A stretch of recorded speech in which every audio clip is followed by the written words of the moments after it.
Mga katoro, magandang hapon po sa ating lahat. Magpalang araw po sa ating lahat. Kumusta po kayo dyan?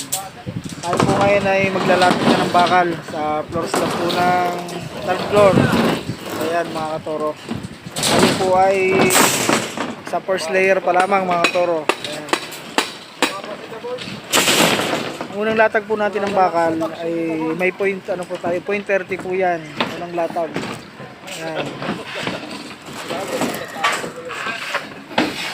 Pinambuhay na taring kaboy.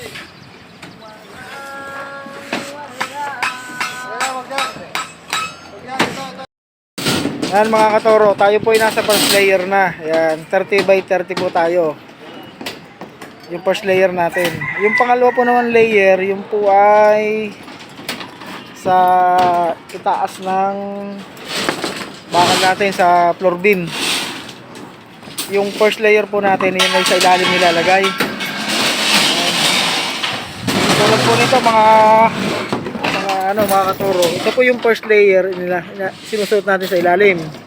Ayan, bali po ang sukat ito ay 30 by 30. Tapos yung pangalawa naman, second layer, dito naman sa top natin nilalagay yung second layer. Ang kakalabasan po nito dahil 30 by 30, pag nag-cross po siya sa ibabaw na to, yan, magkukross siya dyan. Lalabas po ng 0.15 yung pagitan ng ating bakal. Yung po pang second layer po, dito po yung sa top dadaan. Ayan. Ito po namang first layer ay sa ilalim. Yan, makikita nyo. Sa ilalim po siya dumaan.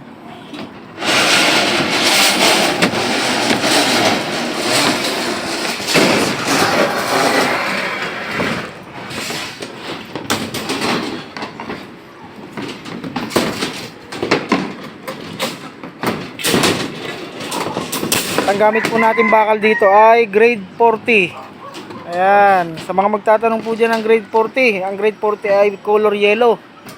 Ayan, tatlo pong uri yung ating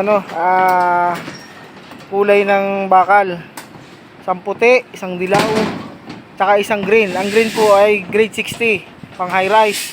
Pero po itong mga mga hanggang 5 palapag, tayo po ay gumagamit lang ng grade grade 40 kasi po yung load natin ay kukunting naman. Yan, pwede na po kayong gumamit yan sa mga 5 palapag.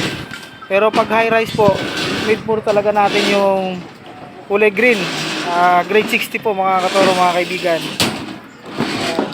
Yun po naman sa mga bahay lang na wala namang slab, so kailangan po natin doon, pwede na po yung white grade 30 kasi wala po namang load na dadalhin yun, walang slab.